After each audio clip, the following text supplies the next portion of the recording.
WizEven donne la parole à ceux qui créent l'événement. Un invité, 10 minutes, 5 questions, c'est All Access, votre dose d'événementiel pour la journée.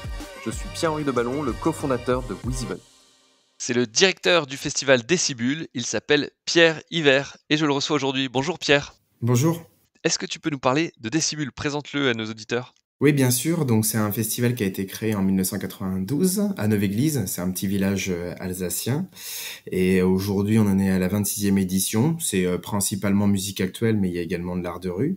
Il se passe sur une colline qui est vraiment magnifique. C'est un de nos atouts du festival. Et aujourd'hui, il accueille près de 30 000 personnes sur 3 jours. Et toute l'équipe, on est maintenant 3 salariés. Il y a 145 membres qui sont répartis en 18 commissions, 800 bénévoles, donc c'est une assez grosse structure.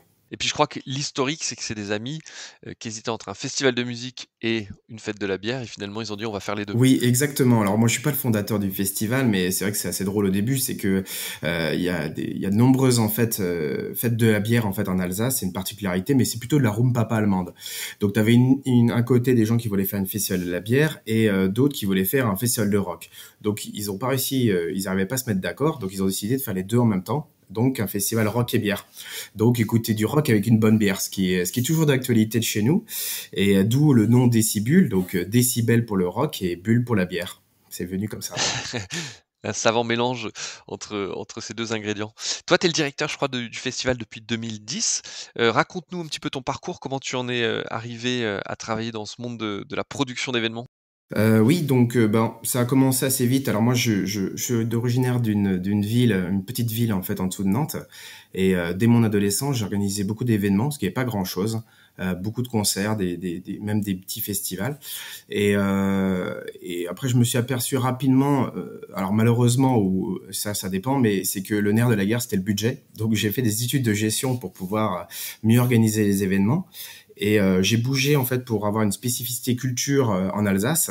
Et après, j'étais pris en fait en stage à Décibule en 2006. Et j'ai fait après ma première année en tant que salarié en 2007. Oui, donc un parcours mûrement réfléchi, puis avec cette notion de gestion, effectivement, qui est un des nerfs de la guerre. Donc 2006, tu es stagiaire, et je crois que 2007, c'est ta première édition, en tout cas, c'est le premier festival auquel tu participes, et je crois qu'il a été assez épique et que tu as des choses à nous raconter. Oui, effectivement. Alors 2007, je sais pas, oui, c'est si j'ai été baptisé justement dès la première édition parce que c'était un peu une catastrophe. 2006, l'association sortait d'une édition très déficitaire, donc il fallait pas se louper pour 2007. Autrement, c'était la mort de l'association. Donc tout marchait bien en termes de billetterie, tout était nickel. Et 2 semaines avant l'événement, il s'est mis à pleuvoir, mais en fait, il s'est mis à pleuvoir pendant 3 semaines, que ce soit le montage, le festival, le démontage. Donc comme c'est un champ en fait agricole, il y a eu à peu près 1 mètre de boue partout.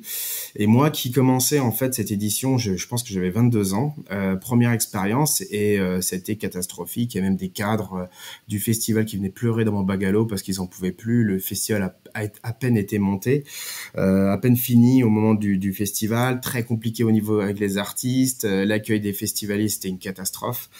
On a dû sortir 3000 voitures sur un parking avec plein de boue, donc ils ont tiré ça les tracteurs des paysans ont tracté les véhicules jusqu'à 7 heures du matin.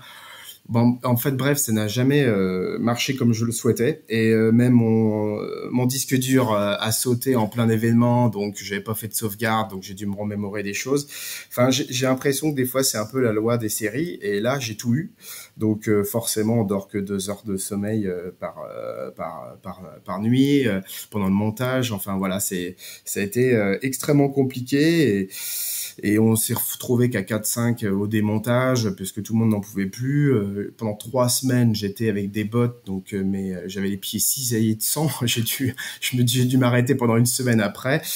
Et quand je suis rentré chez moi au bout de 3 semaines, je pense que j'ai dormi 24 heures. Et donc voilà, en fait, je pense que je me suis dit après cette édition, rien ne pouvait être plus pire. Donc c'est ça en Ça fait. pouvait être que plus simple. Voilà, que plus simple. Et économiquement, tu le disais, l'association était en difficulté. Elle a dû être exsangue après cette édition? Ou malgré tout, non, parce que les recettes avaient été correctes? Non, ben en fait, c'est que on devait faire un gros excédent puisque c'était très bien parti et donc au final, on est retombé juste sur nos pattes parce que on a dû tellement dépenser d'argent pour accueillir les gens que on arrivait à zéro et on a traîné un peu ce déficit pendant 2 ans. Et puis pas de consommation sur site, j'imagine, dans Bah, ces c'est un peu plus conditions-là, on vend compliqué, pas quoi. beaucoup de Surtout que nous, on a un festival de bière, donc on a à peu près 40 sortes de bières, un donc peu moins de bulles. il y a un peu moins de bulles forcément quand il pleut tout le temps.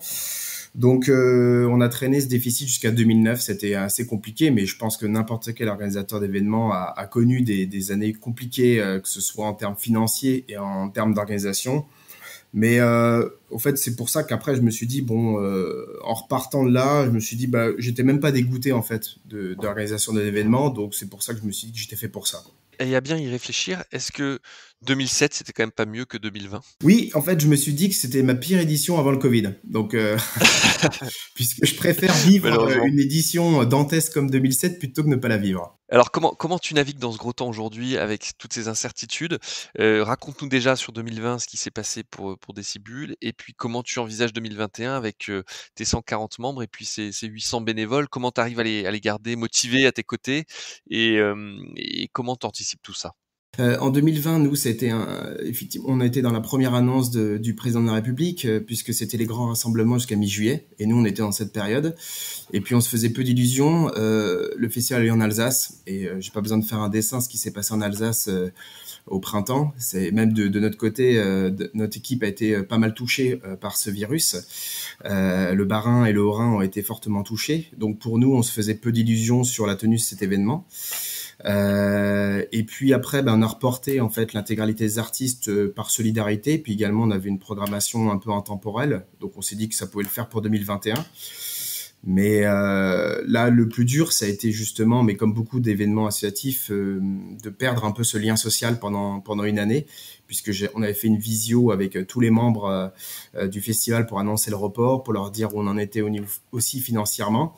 Et eux nous ont dit que c'est bien tout ça, mais qu'est-ce qu'ils allaient faire cet été. Donc c'est là où on a senti vraiment, mais même nous, il y a un gros manque. On sentait que même moi j'étais irritable un petit peu en juin-juillet parce que je sens qu'il manquait quelque chose. Un événement, c'est vrai, quand il y a une bonne dose d'adrénaline, on est prêt pour ça et ça fait plusieurs années qu'on le fait. Donc ça a été un été compliqué. On espérait en septembre que ça soit un peu plus calme, mais ça ne l'est pas. On le voit aujourd'hui mais on a décidé de relancer quand même toute notre vie associative. Alors bien sûr, on fait plus de journées de travail à 50 personnes. On essaye de faire plus de réunions en petits groupes. Mais on a décidé, même nous les 3 salariés, on n'est plus en chômage partiel. On a relancé tous les projets et on est en contact régulier parce qu'on s'est dit que c'était très important pour les membres d'être présents et de pouvoir tout relancer. Après, l'incertitude, elle est totale et je pense qu'on n'en sait rien. On fait des points semaine après semaine, que ce soit avec notre syndicat SMA, que ce soit au niveau local ou régional. Et bon, pour le moment, on fait comme si tout allait bien, on avance, et puis à un moment, il faudra se poser les questions de savoir si on y va à fond ou pas. Tout à l'heure, on parlait des finances de la structure 2007-2009 avec ce déficit que vous aviez traîné pendant quelque temps. Est-ce qu'aujourd'hui, économiquement, vous êtes en capacité de refaire une année blanche sur 2021? Je pense qu'on pourrait peut-être, parce que on n'est que 3 salariés et que tout est lié en fait à l'événement. Donc s'il n'y a pas d'événement, on pourrait peut-être s'en sortir. Et puis je pense qu'il y aura peut-être encore des aides de l'État. Enfin, j'ose l'espérer. Donc on pourrait tenir, mais ça serait dramatique sur un lien social. En fait, l'événement, c'est la cerise sur le gâteau pour nous. C'est les 3 jours. Mais on travaille toute l'année avec des membres, avec des bénévoles. Et 2 années sans ça, en fait, ça risque vraiment de laisser des traces. C'est ça, moi, qui me fait plus mal au Bien cœur, en sûr, fait. ouais. Et puis même et puis tout le lien social que ça crée aussi autour de l'événement avec les partenaires. D'ailleurs, en parlant des partenaires, est-ce que les collectivités et les partenaires privés jouent le jeu ou au contraire, comme c'est difficile aussi pour eux, vous n'êtes pas forcément leur priorité? On a été soutenu par les collectivités territoriales 2020. Donc en 2021, elles ont l'air de pouvoir nous suivre. Après, on ne sait pas à quelle hauteur. Partenaires privés, pour le moment, je vous avoue qu'on les laisse tranquilles parce que c'est compliqué aussi pour tout le monde. Et la crainte aussi pour 2021, c'est les prestataires qui sont liés à l'événementiel, qui ont une réelle expertise dans tous les domaines. Et ça, est-ce qu'ils seront vivants encore en 2022 s'il n'y a pas 2021? C'est aussi cette question. J'ai vraiment un peu peur que 2021, ça soit l'année la plus horrible, parce que je me demande comment tout le monde va tenir, quoi. C'est la question qu'effectivement on se pose tous. Est-ce que vous avez déjà fixé une date pour 2021 ou est-ce que c'est encore en réflexion? Non, c'est puisqu'on a tout reporté, donc le 9, 10 et 11 juillet 2021. Donc on espère pouvoir accueillir du monde sur notre colline.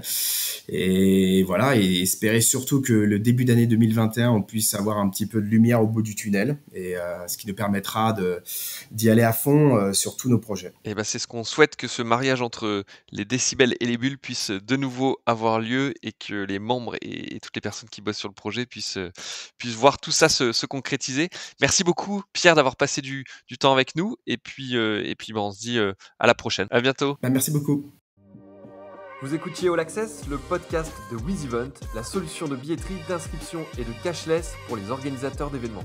Pour prolonger cet échange, partagez, commentez et notez cet épisode sur vos plateformes préférées. Et pour nous rejoindre, rien de plus simple, media@wizevent.com.